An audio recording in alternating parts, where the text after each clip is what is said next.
Inilah penampakan War Room Rusia. Di tempat ini, juru bicara Kementerian Pertahanan Rusia Mayor Jenderal Igor Konashenkov memberi pernyataan resmi 2 kali sehari mengenai perkembangan terbaru operasi militer Rusia di Ukraina. Dalam 24 jam, penerbangan operasional taktis dan militer menghantam 59 aset militer angkatan bersenjata Ukraina.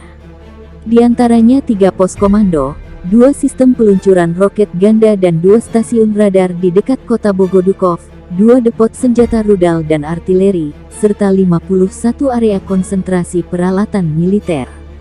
Kendaraan udara tak berawak Forpos-Lu menghancurkan 1 radar penerangan target dan panduan sistem rudal anti pesawat S-300 di dekat Vipolsov, 60 km utara Kiev, kata Majen Igor dikutip Tribun Timur Minggu tanggal 20 Maret. Selain itu, sarana pertahanan udara Angkatan Udara Rusia menembak jatuh 5 lagi kendaraan udara tak berawak Ukraina di udara, termasuk 1 Bayraktar TB2 di dekat Malovoronsovka.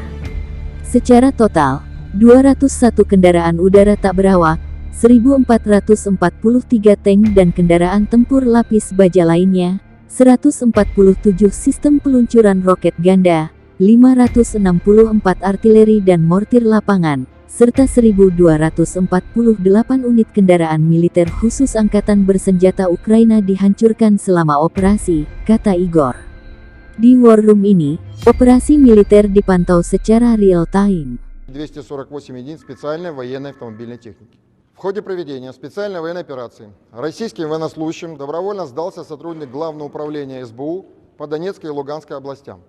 Данный офицер принимал непосредственное участие в организации подготовки диверсионно-террористических групп для работы в освобожденных от националистов районах. Офицер СБУ передал подробные сведения в отношении всех лиц, привлеченных к ведению диверсионной деятельности на территории Донбасса. Довожу до сведения всех завербованных СБУ лиц, что добровольный отказ от преступной деятельности и своевременное сообщение о ней правоохранительным органам освобождает от уголовной ответственности. Кроме того, офицер СБУ сообщил о спланированных боевиками националистического батальона «Азов» террористических актах во Львове против сотрудников и объектов дипломатических представительств США и других западных стран.